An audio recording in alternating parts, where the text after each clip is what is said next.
أعوذ بالله من الشيطان الرجيم بسم الله الرحمن الرحيم الحمد لله الذي خلق فسوى والذي قدر فهدى أصلي وأسلم على رسوله الأمين صلى الله عليه وعلى آله وصحبه أجمعين أما بعد السلام عليكم ورحمة الله وبركاته tukulamusizako wenna atulaba atugoberera ng'osinziira nagyosinziira tukwebaza akadde k'otuwa nsaba omutonzi waffe n'atugase ffenna sayidi yonna eyaffe kkiriza nga bulijjo tuli ba mukisa nnyo okuddamu nate okuwuliziganyako bangi abaatuulanga ku lutimbe lwa tv nga bwe ndutuddeko tebakyasobola kuddamu kulutuulako nga bangi bambi bulwadde bukosefu mu mbeera enjawulo nsaba omutonzi waffe Asaasirajje Hussein Kyanjo tv ez'enjawulo zaamuyayaaniranga ne radios ez'enjawulo n'enkuŋŋaana ez'enjawulo awangadde mukosefu emyaka nsaba omutonzi waffe naamusaasire musajja wattu amuvunusa embeera gy'ayitamu ayanukula okuwanjaga kwe musajja wattu ne famire ye kkiriza tetuli ba mukisa okuddamu okuwuliziganyako okulabaganako wakati mu bangi abakiyaayaanira bangi eyendagadde okutuulako awo naye abeereko ku tv ye naye musajja wattu mukazi wattu ali mu ddwaliro balala bali mu makomera n'abalala obusobozi obubeera ne ka tv mu nnyumba tebabulina ebyokwebaza omutonzi waffe biyitirivu ku sayidi yo yafumiitiriza gwani kakabere kayumba kapangise ng'ezikapangisa weeziri yadde tulina zetubangibwa lowooza ku munno asuzibwa kigambo kusuzibwa nakiwangaliramuko naye mu butuufu atakiriimu tomanyi kyekitegeeza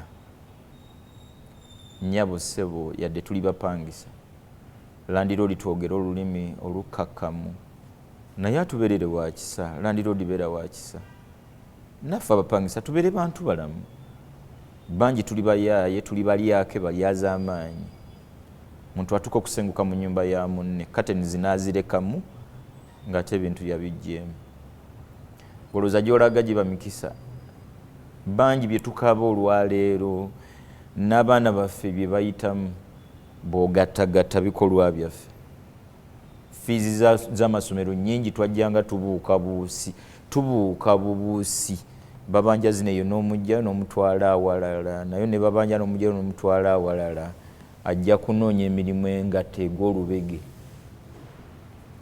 kafiizi k'abandi zisere za landiroodi mu butuufu mutonzi waffe tumwebaze nnyo wakati mu kusomozebwa kwonna kwe tuyitamu ebyokumwebaza bisigala bingi ebitagambika tolina wakuluma nkuyanja balwadde gw'oliwo nkuyanja eri mu makomera otegeera bulungi bantu bali butabika gwe buli kingo kiina nkuyanja nnema bamuzibe bayitirivu gwe abaana obayina ku nkuyanja egezezzaako byonna omwana n'alema omwana n'abula gattagatta byonna osiriikirire ofumiitirize onoonye lisiti y'ebyo omutonzi obyakkolera ogiwe obudde n'ebirowoozo bwe kutuula ku mutima egenda kuwa enneebaza entuufu enneebaza eyennyikidde katonda waffe gy'asinzirako okwanukula okusaba kwaffe kati bangi okwemulugunya kwe kuli waggulu okwebaza kuli wansi tubikyuse kwebaza kulinnye kwemulugunya kukkakkane eyatutonda akole ku nsonga zaffe tuli ba mukisa nnyo okuwuliziganyako okulabaganako wakati mu kusomozebwa kwonna kwe tuyina nkwegayiridde nnyo teeka obwesige bwo mu yakutonda ffe abantu tufuna obuzibu naye abantu bangi ebirowoozo byaffe mu kiseera weofunira obuzibu ebirowoozo era biddukira ku bantu nga tonnakubira maama ku sayidi y'omwana nga tonnakubira taata nga tonnakubira waluganda yenna mwami tonnakubira mukyala mukyala tonnakubira mwami sooka oyogere n'omutonzi wo nziruke wamu mu kanisa eri side kingende muzikiti. Togenda muzikiti mu motoka woli, togenda muzikiti mu kapasikalamu awo, togenda muzikiti wennyini awo wennyini wootudde onge nti omutonzi wange nsaasira ng'ekitonde ky'ekinafu onzivunusa embeera eno. Atugamba yatuta mu suratu Talaq, Allah tuga nti waman yatawakkal ala Allah, yenna eyeesiga omutonzi we olwesiga 10 ku kinne waakyo, fahuwa hasbuhu, ensonga ze azimumalira. Kyatwagaza kumwesiga, kyatwagaza bimukwasa, wadde mu kumwesiga kwaffe tusigaza ebbanja lya okurivayizinga ku saidi y'abayizi, tusigaza ebbanja ly'okusoma ennyo, tusigaza ebbanja ly'okukola ennyo, tusigaza ebbanja ly'okubeera bakakalukanye, naye nga byonna binaatugasa nga twesize eyatutonda. Teriyo yali amwesize n'atamufunamu birungi, teriyo yali amwesize n'amuyiwa. Obwesige bwaffe mutonzi waffe, trust yaffe ntono ntono. Abantu ne tujja twesiga bantu bannaffe. Omukyala ne yeesiga nnyo bba, omwami ne yeesiga nnyo mukyala we, omwana ne yeesiga nnyo omuzadde, omuzadde ne yeesiga nnyo abaana. Emirundi egisinga tufundiikiridde mu maziga. Oli ayinza okubuuza nti kati oyagala tulina kukolagana n'abantu, bwe sikolagana na maama wange kati nkolagane nani? Bwe seesiga maama wange, bwe seesiga bba wange, bwe seesiga mukyala wange, bwe seesiga mwana wange.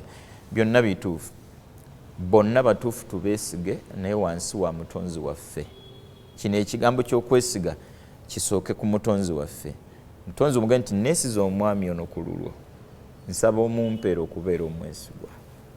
Mukyala ono mumwesize ku lulwo, mumpeera okuba omwesigwa atuukirize. Omwami ono mwesize ku lulwo ng'eyantonda, ntaase okundyaza amaanya. Wabula bino byonna tubikole nga ne gye tuzze tuyita walambulukufu.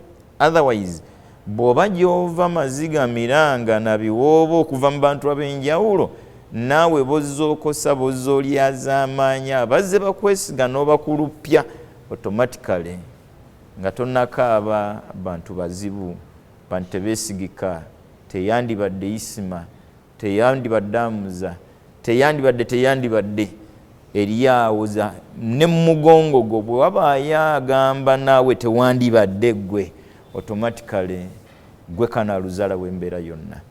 Waman yatawakkal ala Allah, yenna ateeka obwesige bwe mu mutonzi we, fahuwa hasbuhu, amumalira, amuyimiririrawo, amubeererawo. Kyetubula mu kwesiga mutonzi waffe mu suratu Ali Imran aya eri mu 10 atuga nti fa idha azamta, bw'obanga omaliridde okubaako omulimu gwonna gw'ogenda okukola, fatawakkal ala Allah, obwesige bwo bwonna buteeke mu yakutonda.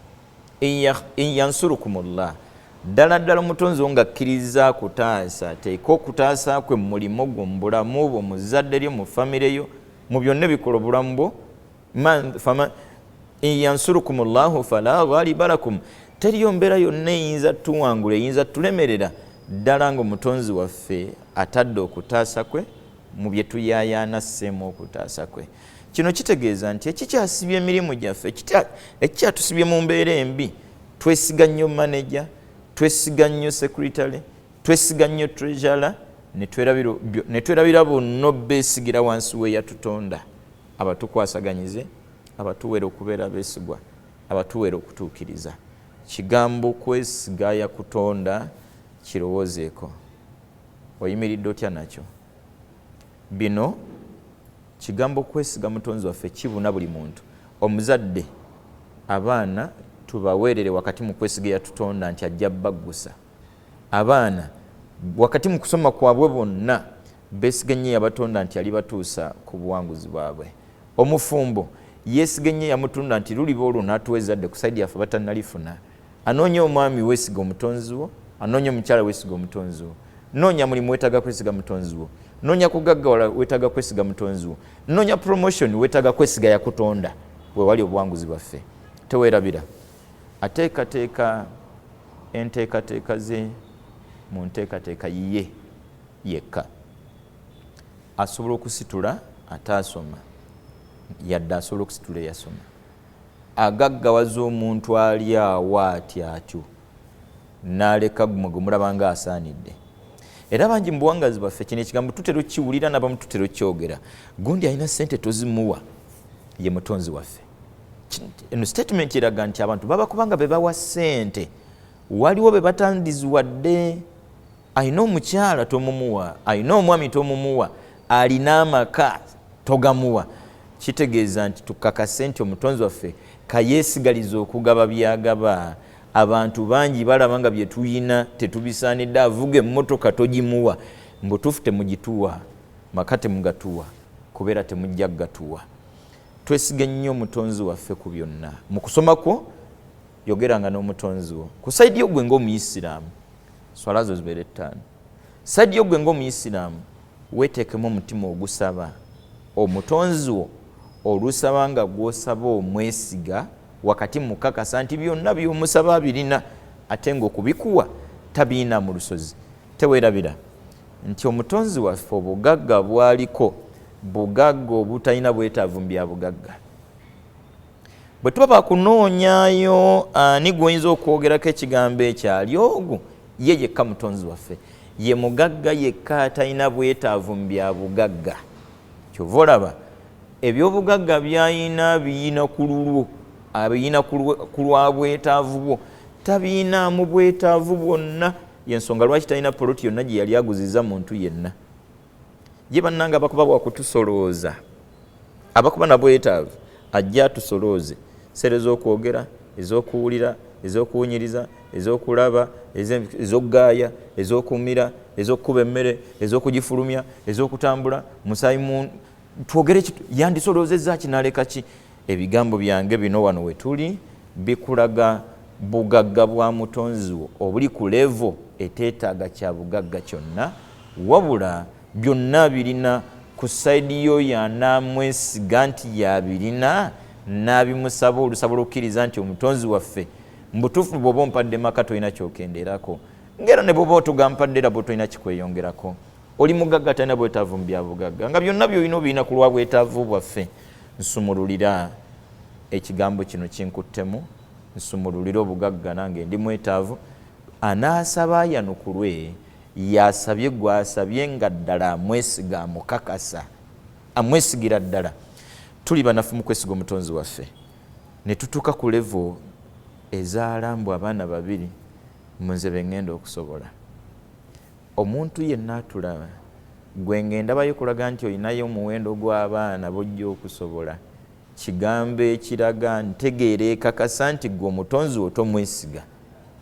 Ne weesiga nnyo gwe agenda okulabirira n'okutegekera mbu bwe weepimyepimyemu ng'ogenda kusobola kutegekera abaana babiri buba buteesiga na kujja bwesige mu mutonzi wo. Please, obadde okimanyi nti teweesobolako yadde ekiyunga ekimu. Omukono guno omutonzi waffe aguveemu nga guli bwe guti, olowooza nsobola okuguzza wansi, nasobola okugufunya, nasobola okukola ntya? Ateesobolako yadde ekiyungo. Ojjawo amaanyi n'embavu okuba nti nze ngenda kuzaala abaana babiri kuba be ngenda okusobola. Sooka weegattegatte gwe nga gwe omutonzi wo kikyayinza okuvaamu n'okimaneginga n'okisobola ewiiki, omwezi oba omwaka oba eddakiika oba essaawa. Ekyamazima ebitegeeza okwesiga omutonzi waffe biyitirivu. Akoze byonna ebyetaagisa okuwininga okuwangula emitima gyaffe tumwesige. Twebuzaabuzizza bwebuzaabuza tugaanye. Akoze nga ki? Ebbanga lyakuliisiriza. Obadde okimanyi nti teriiyo awangadde emyaka amanyi bungi bw'ebyo bye yaakalya? Kati ne weewuunya nnyo atamanyi bungi bw'ebyo bye yaakalya, ate alina pureesha ku byatannalya. Tunaalya kyenkya, wiiki ejja nze simanyi na kumanya. Anaamanya byanaalya wiiki ejja, omwezi ogujja, omwaka guno, asooka amanye bye yaakalya. Ndowooza ebyangu by'okumanya bye bino bye waakalya. Ebizibu bye bino by'otonnalya. By'otonnalya obitandikirewa? Teri amanyi kiro za kawunga, za muceere, za bijanjalo, lita z'amazzi ze yaakakozesa mu nsi. Bw'oba tomanyi bye waakalya, weesige yakutonda akuliisizza emyaka gy'olina mu nsi, tasobola kulemwa kukuliisa wiiki, tasobola kulemwa kukuliisa mwezi. akutegekedde obulamu obuweeredde abaana tasobola kulemwa kutegekera abaana abo bulamu. Fuba nnyo ggwe ng'omuzadde weesiga ennyo eyakutonda. Fuba nnyo ggwe ng'omuzadde abaana okibasseemu beesiga omutonzi waffenna yateekateeka byonna. Mu butuufu atuusa abantu ku buwanguzi mu mbeera zasiimye. Pulezidenti w'eggwanga lino si yalisinga obuyivu, ne mwanange ye pulezidenti waffe yagala gaana nga pulezidenti golooza ye nga ye wakati mu butaba mugezi nnyo. Mutonzi waffe yasazeewo ali kumpi ne we tuli, ayagala mpuliziganya communication wakati wo naye, nga ddala communication ya ddoboozi erimwesiga erimukakasa nti byonna yekka yabikola, yekka yabisobola, yekka yasobola obiyimiriramu. Bwe tunamwesiga olwesiga olwo agenda tulabirira olulabirira n'abantu bajja kwewuunya. Nabbi yatugamba sallallahu alaihi wasallam nti law kuntum, enda hadithi endalaga law annakum law kuntum tatawakkaluna ala Allah haqqa tawakkulihi, muba kubanga ddala mwesiga omutonzi wammwe mu butuufu bw'okumwesiga, la razaqakum kama yarzuqu tayri, yandibagabiridde nga bwagabirira ebinyonyi, taghdu himasa, kikeesa kiyala, wataruhu bitwana, kiwungeza kikufu. Ani akirabirira? Yo badde okimanyi nti ebitonde by'omutonzi waffe bitali bantu bye bisinga obungi. Ne kino kimanyire ddala. Omwaliro gw'ensi guno gwe tuliko ebitundu kuyo 7 ku 100 mazzi. Kino kitegeeze nti ebitonde ebiwangalira mazzi bye bisinga obungi kubiwangalira ku lukalu, kuba olukalu luli ebitundu 30. Ebitundu 7 esigadde mazzi awangaliza ebitonde entoko abirabirira mu mbeera yonna. Tekikumala ekyo kuwangula mutima gwo naawe kumwesiga gwe ng'omuyizi nti mu mbeera yonna eyantonda nze neesize ggwe ntuusa ku buwanguzi mu kusoma kwange. Gwe ng'omukozi omukakase nti nze ng'omutonzi wange neesize ggwe, gwe wandeeta ku mulimu kuno, nsaba onsomose oba onsuumuse, tukiyita promotion, nve ku level eno nzire kweddako. Mu butuufu tukyabulamu nnyo okwesiga omutonzi waffe, tukyabulamu nnyo empuliziganya wakati waffe ne yatutonda. Tuliziganya nnyo n'abantu, nojja wenna weekunkumula n'akutunuulira n'akkeneka kukakananga byonna by'omunyumiriza, agenze bigabana nabba, agenze bigabana na mukyala we.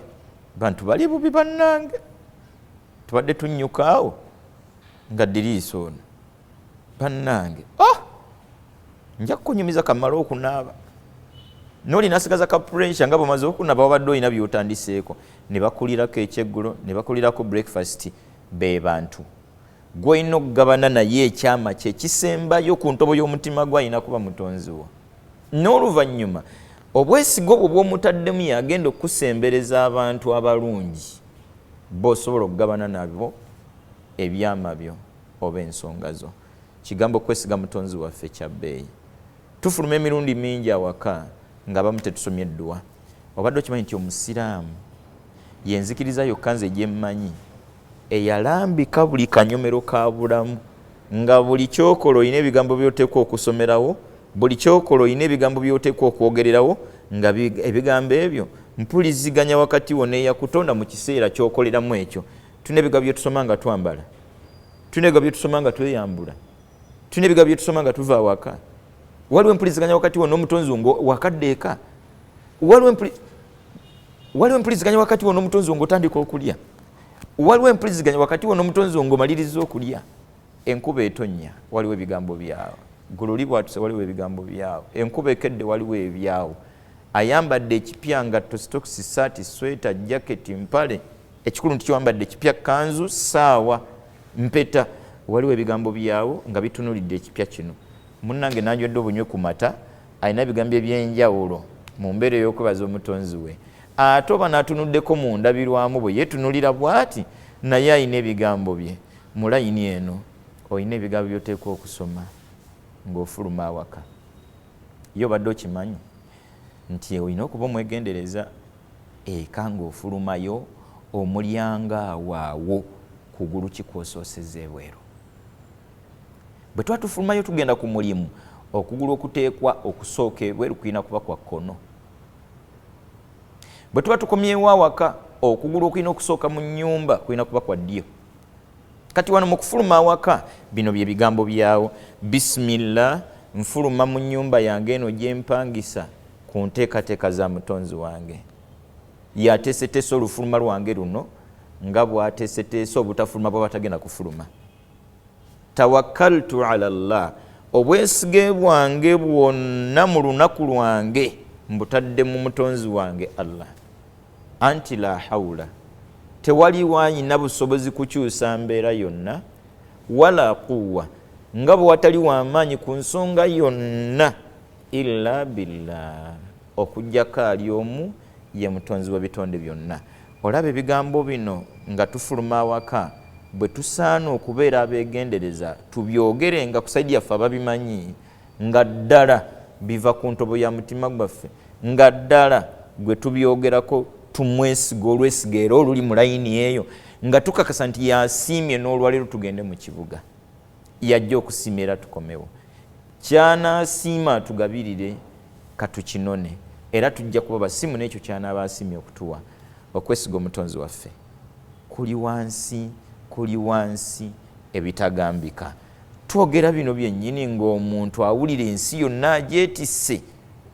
Mu butuufu weetisse ya bwereere, kirozo ntono nnyo okwetiba edduniya, sala pressure, byonna byeyagala mu nsi olina kwesiga mutonzi wo. Kyannaku nnyo okubanga CEO w'NTV Spark TV n'ageza atuuza omu ku bakozi baga nti gwe ensonga zo zindekere, oli amwesiga olwesiga olutabuusizabuusizaamu. Pulezidenti w'eggwanga lino n'agezaga nti ensonga zo zonna bwesirikire, odda eka n'olattana bulasi n'okkiriza nti nze okukola nnakumaze, nze ebyange byawedde. Naye nga muntu yagambye, lwaki omutonzi waffe atwegayirira obwegayirizi okumwesiga?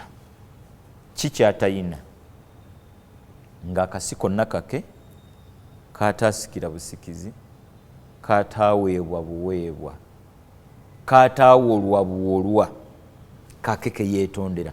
Oyagala akole ekyokumwesiga, era abasigadde mu bantu be twesiga baakola ki?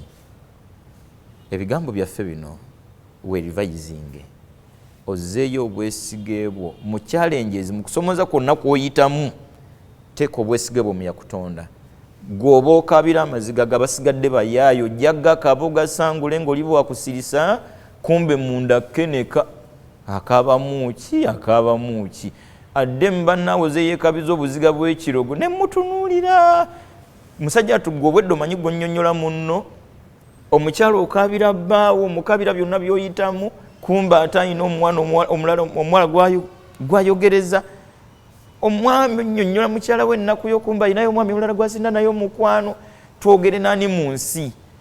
Abantu bano twogere nabo mu kifo kyakubiri. Gwe tuba twogera naye mu kifo ekisooka alina kuba mutonzi waffe. Yagenda otutereereza abantu bano, otusunsuliramu ababi abongereyo, otusunsuliramu abalungi abatusembereze. Za bujja okwesiga eyakutonda. Ebisaanyizo byonna oli bye yandibadde nabyo tumwesige, ali ogwo abiina mutonzi waffe yekka.